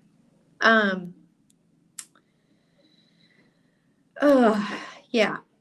Let me just read this again. In April 2018, some friends and I from the apologetics program launched the first issue of a cultural apologetics journal titled An Unexpected Journal. And I have the link there. The year 2024 was one of discovery. I discovered that my family had been hiding an inheritance from me for years. and was trying to kill me. And the friends that I had spent the last 6 years promoting had stolen everything I had written and produced and sabotaged it, and are still sabotaging it to hide their theft. I think they built an AI. I don't think, I know they built an AI model of it. Literally been living off my work. Have I made anything from it? No, but everybody carrying it on my back because they're losers, and I guess that's just what losers do. In the end, they also sabotaged the journal itself. I believe at the instigation of political operatives who wanted to get an essay I wrote out of view. See why I'm no longer associated with an unexpected journal. Yeah. So anyway, it was my phone just did a screenshot, which I did not do. Yeah. Anyway, why I'm no longer associated with the unexpected journal and AI education and underhanded sabotage. I did have, yeah, this is on Substack. You can see that one if you want to. Okay. Also in 2018, I published a post on my site, racetowalk.org, titled On Elections, Faith, and Parties. It was a long post, but the short of it was that I said that voting Republican didn't make you a Christian. I also explained how dirty politics in our school district broke my loyalty for voting for the Republican Party. I think that this post made me a target of the Republican Party. Evangelical voters are the GOP's strongest voting bloc, but educated evangelical women are among the most persuadable to vote across party lines. I was a prototype for what Democrats needed more of and what Republicans needed to prevent. I know this for a fact because I saw the format of that post plagiarized multiple times across different social media platforms, but flipped on blog posts and those social media profiles promoting the GOP.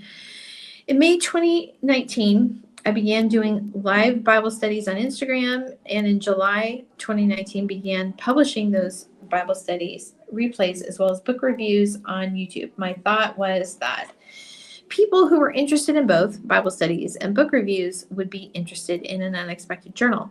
I published at least 2 videos a week from 2019 through 2021. It was not until midway through 2021 that I began writing Bible studies lessons ahead of time and publishing them in a written form on my website, racetowalk.org. This made it very easy for the content thieves to steal the transcripts of my work, of my videos without detection. In November of 2009,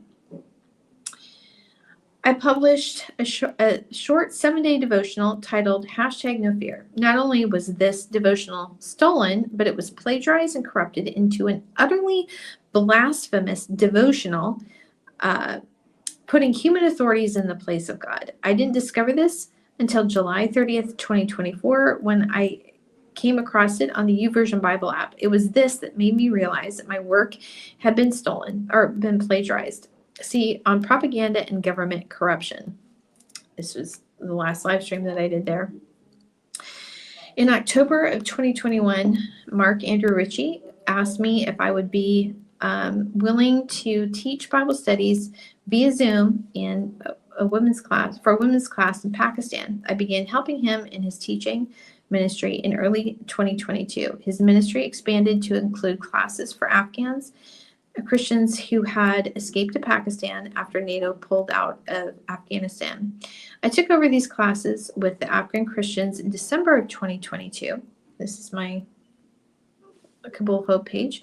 When Mark had to stop due to poor health. In addition to teaching Bible studies, I did what I could to help them in their immigration journey.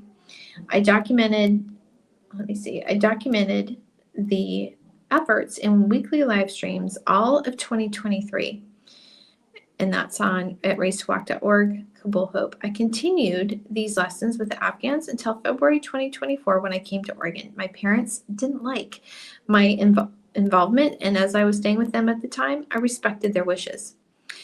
So also, this was deleted, but off of the letter, like I said, everything I've been doing has been hacked. But also in 2022, in April, I did the Restoring Hope Conference. And that was a 4-hour live stream. And it was on for abuse survivors, people who had gone through it. And anyway, and I think the reason why that was deleted out of the letter was because that is also another thing that jackasses have stolen. Like literally everything that I've done, they also they stole the content off of the transcripts, created a fake nonprofit, and have AI generated videos that are of a conference that never actually happened, but they're selling the replays. They've done that more than once. Okay, so now we're up to, so in December 2023, I realized that my devices were being hacked and it seemed that people were trying to locate me. The hacking became more intense over the next several months. I contacted multiple authorities from April 2024 to today. With everything that's been going on, stalking, hacking, harassment, identity theft, intellectual property theft, mail theft, fraud, etc., not a single one has responded or taken action. What I think is that when I began, well, I already said this, doing the live streams in November, this has been changed. I began doing the live streams of the Bible studies in May of 2019. I don't even have all the ones that I did because I didn't realize that you could download. I was doing it on Instagram. I didn't realize that you could download it. So I'm gonna have to go and correct this because jackasses were hacking this, changing details. But anyway, so I started the live streams in May 2019. Don't have the first ones. The first one that I have a replay of or downloaded, I think, was in June. And when I started it, I felt like God was just saying, just do this for a month, like just teaching the Bible studies online for a month. So I did. And then after I looked at the ones I downloaded, I was like, okay, these aren't too bad. So I started uploading them in July. So that's where you see the dates, or you should see the dates on my YouTube videos. I don't know what the November 2019 was or why they're trying to fake it. I don't know. But anyway, it's not the case. I started doing lives on like interviews and in May, or the first one was just Charlotte on her book, Light from the Darkness. Anyway, that was the first one I did with her, and that was in 2021. And then in July 2021, this is my idea, did the first live stream launch party for an unexpected journal. This is another thing, those jackasses, people I consider friends, have lied and stolen. They took all those launch parties, every single one of them I did. It was my StreamYard account, my computer, not a great computer, my resources, my subscriptions, my ideas, my everything. I created every single graphic. I produced every single live stream. When Zach was still managing editor, we split the hosting part of it. He would do the questions for his segments, and I would do the questions for mine. When he stepped back, and the few that we did after that, I wrote all the questions for that too. I did every single bit of it. And those jackasses are trying to take credit for it. It's a lie. All they did was show up. That's it. That's all they did. Anyway, so whatever. You hack the letter and fake details, we'll just get more there, okay? You never learn. Anyway, where was I at? Okay, so when I started doing in the spring of 2019, the thing about November 2019, I think that's when the deal came about. It was in November 2019, but it's because I found in this subfolder, this whole list of Scrivener projects, which is what I everything I create is I put in a Scrivener project, was in this subfolder, and things that weren't ever ever connected. Like, this is what told me who was involved. So I'm at the Salem Library, so they're going to say something. The library will be closing in 30 minutes. Yeah, so I Please might start not, checking your items I might not get through it all. service But anyway, this is how I knew who was connected. They had my No Fear devotional, which had been stolen. They had a, can't remember all of them. Oh, my apologetics, the one that I did when I was in the apologetics program. They stole everything on that. I think they stole my unfinished thesis on the dating of Christmas. I don't think, I know. And then the other thing that they stole was the Scrivener file that I had for the on Heath Rushing's resignation. So this tells me who's connected. It's the friends from the apologetics program and the journal and the Humble area shady losers that pull in all kinds of games. It's all connected. Again, you don't like it, you can come and say something to me about it. Anyway, so I think when I started doing live videos, my family had to pull in more people to continue to cover up their theft. I think that the instigators were the political players I mentioned in the 2018 post on election, faith, and parties. But they pulled in friends that were close to me, and I think that the friends were the primary people behind the theft and the sabotage of my work. And I know this for a fact. Well, you've been stealing from me. I was editing your work. I know your voice. I know how personalities come through. Know who's been sabotaging my YouTube transcripts since December 2024. Yeah, it's still going on. So yeah, you're not hidden. Anyway, that is a separate issue, but related. It seems to me that all these groups have been working together to take me out, are now running their own candidates to try to successfully impersonate me. There have been others in the past, but currently I believe, don't want to have this. Running out of power. Okay, sorry. We're going to be quick. What is the deal? Oh, no. Okay, we'll see how far we can go. Oh, it's just not going to be very far. Hold on. Should have plugged this in to begin with. Okay. All right. Yeah. So anyway, so these are locations. I'm going to say this again because people have been trying to fake my locations. I've lived in the Kingwood-Humble area, okay, since I came back to Oregon. So I moved to Texas in 2000. I moved to Kingwood and the Kingwood area in 2002, and I lived there until I moved back to Oregon in 2024. I say that because there have been attempts to place me in different locations by faking metadata on my photos. My girls and I lived at the Trailwood Village Apartments, and briefly at Pross Court during the pandemic. I stayed with a friend, Leslie Whitcott. I'm not going to say her address. Personal details. As the friends have not only stolen everything I have ever published, but also hoovered every single personal detail that I have ever mentioned in a video or put on social media. I am sure the imposters would know many of these things, but not all. However, there are a number of things about me that are impossible to fake by trying to run a random person to impersonate me. Number one, I'm adopted. I have no blood relation to the Salee or Janellis family. I am 5'5" and 3/4, and I have brown hair, or did. It's dyed now, but anyway, and I have brown eyes. As I mentioned, my fingerprints are on file with the Oregon Real Estate Division, but I am sure with the amount of subterfuge that has gone on with all the wannabes, they have likely got my fingerprints off of something I touched here and have a way to fake it. My blood type is AB negative.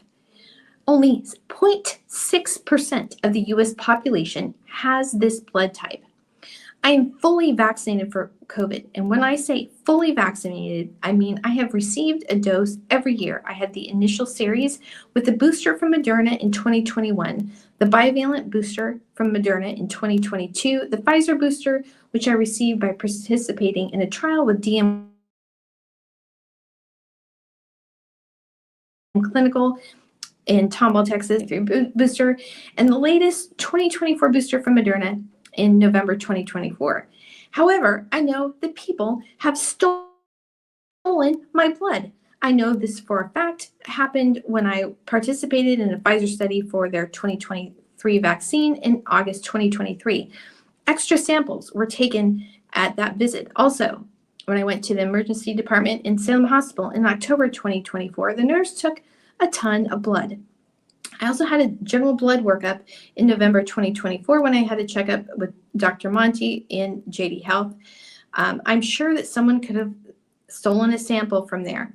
However, since then, I have also received the shingles vaccine, the first dose in December 2024 and the second in February 2025. This is whatever. Anyway, I have not had blood drawn since November, so there shouldn't be any samples for someone to steal, even though they've been stealing my underwear out of my dirty clothes at Samanka Place. We'll get to that. All of this, the hospital visits in October at Meridian Park Hospital in Tualatin and Salem Hospital, the checkup with Dr. Monty and the COVID and shingles vaccination should be on record with the Oregon Health Plan. However, they did play games with my insurance policy. My medical coverage was originally through OHP. In February, they switched it to Pacific Source for medical. I believe this was to make it difficult to find my actual records. Also, on the new Pacific Source plan is a doctor that I have never heard of, listed as my primary care physician, Griselda Velasco Lopez, 503-982-2000. I have never seen or talked to this person. Again, my primary care physician should be Dr. Megan Monty. My eye prescription.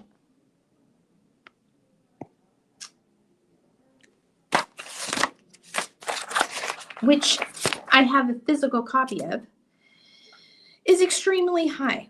My last exam was on March 6th, 2023 at Prestige Eye Care in Humboldt, PLC, 9665 FM 1960 Road, Suite A, Humboldt, Texas, 77338 with Dr. Michael Lee. My glasses prescription was negative 14.5 in the right eye and negative 11 in the left. My contacts prescription was minus 12 and minus 10. Also at that appointment, Dr. Lee did a scan of my eyes. I had a cataract beginning on my right eye. So here's the thing. When I took a picture of this, what happened? My computer froze. So this is what they do. The jackasses always tried to hide the things that they faked. So what that tells me that somebody's probably gotten a faked prescription from my record with Prestige Eye Care, so that these losers that they're trying to run to impersonate me, that they can, say, oh yeah, this is actually our prescription off of a fake prescription. This is a picture of the actual letter of the prescription, which I actually still have. So any other prescription other than what I just said is fake and it is fraud. The reason I'm still wearing these glasses, number one, I have to get a new exam. And number two, try to fake these. So they can't fake these glasses, but I guarantee you they faked that prescription. So whoever is doing that is fraudulent, it's identity theft, and who knows what all else, and they should be in jail. Okay. Beyond that, not a single one of these women could actually fake being me. They are being fed information from the Carla Alvarez database that conspirators have compiled by stealing my work and hacking my Google Photos and laptop. If they want to pretend to be me, put them in a room where all radio and cell transmission is blocked. Because I know they feed it through either radio or something, because I've seen it, like, so obvious. But put them in a room where that can't come through, and give them 3 prompts related to the Bible, cultural, and literature, and give them 2 hours to write an essay response. I can guarantee can guarantee you not a single one of them could do this. I can do this all day, every day. Tell them to log into my website, racetowalk.org, and explain the different ways that the site has been sabotaged and what I've had to do to counteract it, and actually fix what still needs to be done. Have them create some social media posts and reels for Facebook, TikTok, and Instagram, and then post them. I could use some help. I'm behind. But they can't because they need the Authenticator app on my phone, which they have already tried to steal twice. If anyone wants to take credit for me, everyone wants to take credit for me and my work, but no one can actually do it. Also on this flash drive are items that I've mentioned in the letter, as well as various other reports that I've submitted to Crime Stoppers and the U.S. Marshals. And some of this information. This isn't everything I've submitted, but some of the updates related to my identity and the various attempts at impersonation. Please let me know if you need any additional information. I'm getting really tired of my things being gone through and being stalked and hacked on a daily basis. Thank you for your time. I hope these details help verify who I say I am. So that's what I submitted in the letter to David Johnson, who doesn't have time for it. So if anybody else wants to look into it, great. So this is what has happened. I said I left in my parents' house in October and didn't go back.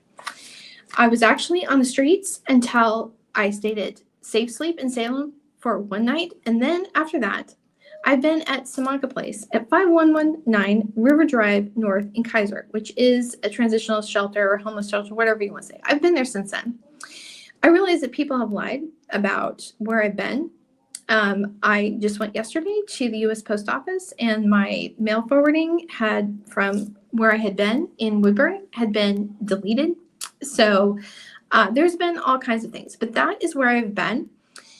Also, so this Samanka Place is just kind of a short-term thing. And so I've been trying to secure my stuff, secure my identity, secure my accounts. I have literally had 5 different phones, and these assholes have hacked and basically blocked me from communication on every single one.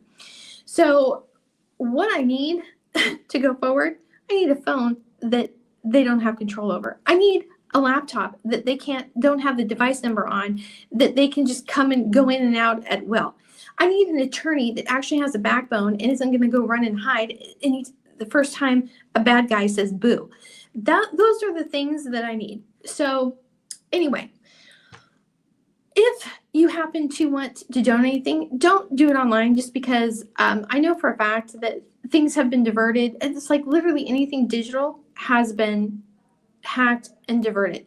Don't leave it for anybody. For me, it's Samanka Place, because probably won't get it unless if you give it to me in person. So that's where I'm going to be. My exit date has been given as June 10th. So again, I've been there since October, and it's been a long time. But back in February, So back in February, I was told by my case manager that if I went and worked for free at the Kaiser Times, that I could stay longer. So this is what I've been doing since then. I've been going into the Kaiser Times on from Tuesday through Thursday from 10 to 2. And if anybody's gone in there, you would have seen me, including the guy that came in with, I can't remember the full name of the stoves, but had been an advertiser with the Kaiser Times, that came in and had me sign a copy of the letter verifying that I got it, saying that I guess, I don't know what the letter was, but I'm assuming he's canceling his advertising contract. I don't know. It's just my assumption, but I signed it. So he can tell you I was there. Anyway, so learned a lot just by going through things at the Kaiser Times. So the Kaiser Times is actually a family-owned publication. They've owned it since the 50s and 60s. It's the Zaitz family. If you go in the Kaiser Library, you can see there's a room that's dedicated to them. But before, it was Lyndon Zaitz, who was the publisher. At the beginning of the year, his brother took over as publisher as the Kaiser Times. So he's in another area. His name is Les Zaitz. And I didn't know until recently that Les is a pretty big deal. And he's done a lot of investigative reports. So Les, you probably already know this. but your paper's being sabotaged. I'm sure the Malheur Enterprise, which was the oldest, how much time do I have? 15 minutes, so I'm gonna have to wrap it up. Anyway, the Malheur Enterprise, which is the oldest running newspaper in the state of Oregon, 115 years, he just closed up. So I don't know what was going on with the Malheur Enterprise, but I know for a fact that the Kaiser Times is being sabotaged, and because I recognize the signs, because that's what's happened with the Journal, and I don't know for sure if you're getting. Anyway, I don't know if you're getting emails, because I know mine have been interfered with, but yesterday or Thursday, I did what you asked, and I got did a database or a table with all of the devices that are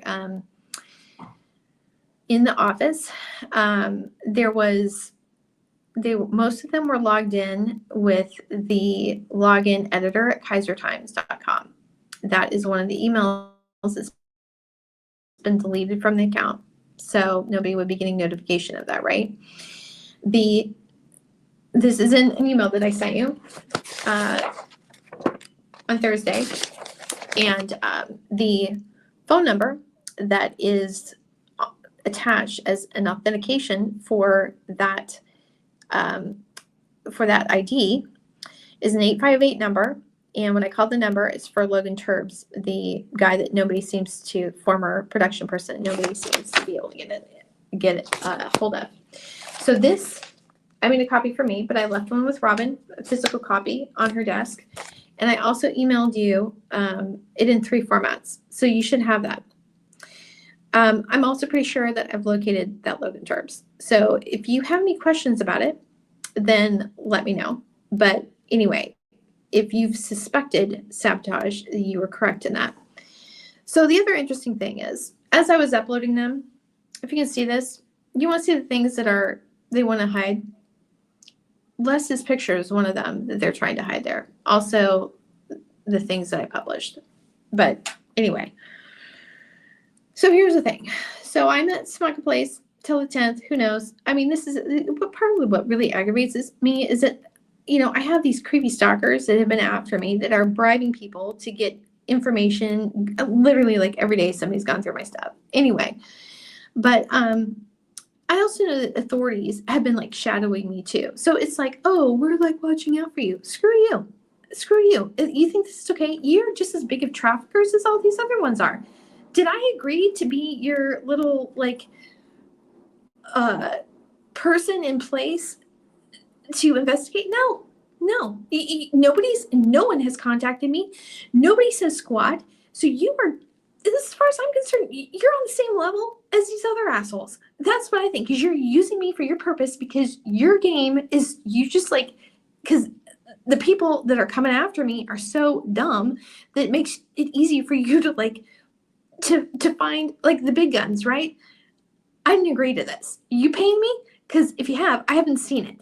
So until you do, you're just a trafficker. That's what you're doing. Anyway, I've had people say, oh, wait. Okay. So anyway, that's the marketplace. I've been attending Salem Alliance Church. This is Broadway Commons, but they're right behind it.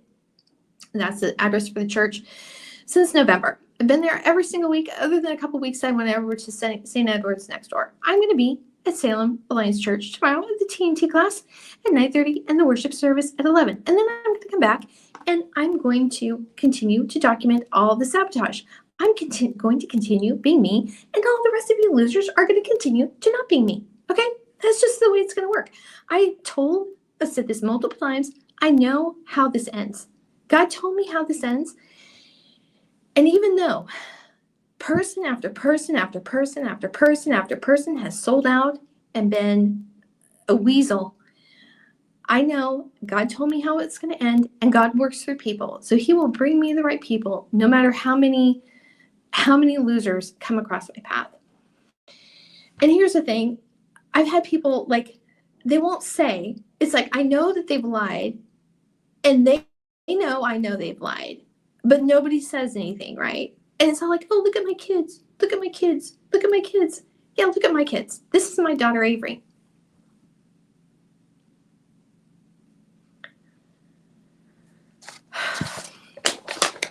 Her birthday was May 12th. I sent her a card. I also called her the next day. I had to go to another agency to get a landline phone because all of it wrecked. And when I called, it didn't go through at first, and then it clicked. And when I sent her the card, I wrote it in cursive. I forgot. She didn't learn cursive, so I was calling her to tell her what it said. And she's like, oh no, I was able to read it. And I said, well, you didn't learn cursive at Humble, and I didn't teach you cursive, and so I thought I'd just call and make sure. And she's like, oh no, they taught us cursive. And I'm like, she didn't. She didn't. It wasn't her. Okay. So all of you, oh, you just lied about knowing me. Oh, you just deleted this record. Oh, you just sent back letters, not identifying me. All of you are part of this. All of you are part of this. You know, when the Nuremberg trials happened, everybody, even the bookkeepers, were charged. They weren't the one pulling the trigger. But the people pulling the trigger and filling the mass graves, they wouldn't have been able to do it without the administration. It would have never happened. And every single one of you that sells out, sells my words, hacks, stocks, whatever you're doing, so fun being part of this little conspiracy. You're part of it. The worst things that you've done, the worst that has been done in this whole little conspiracy, it's on your head. It's on your hands. Okay?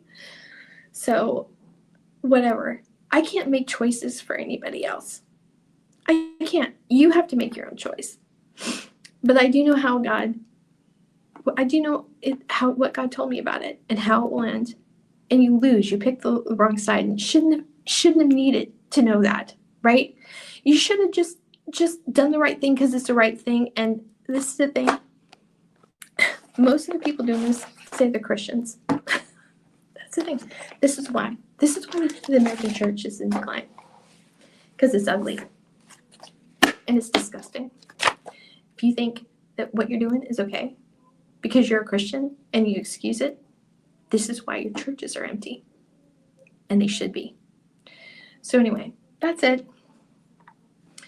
Somebody tries to steal those details, then it's fraud. I am who I say I am. And nobody can replace me. I am unfakeable. You cannot fake being me. So anyway, that's it.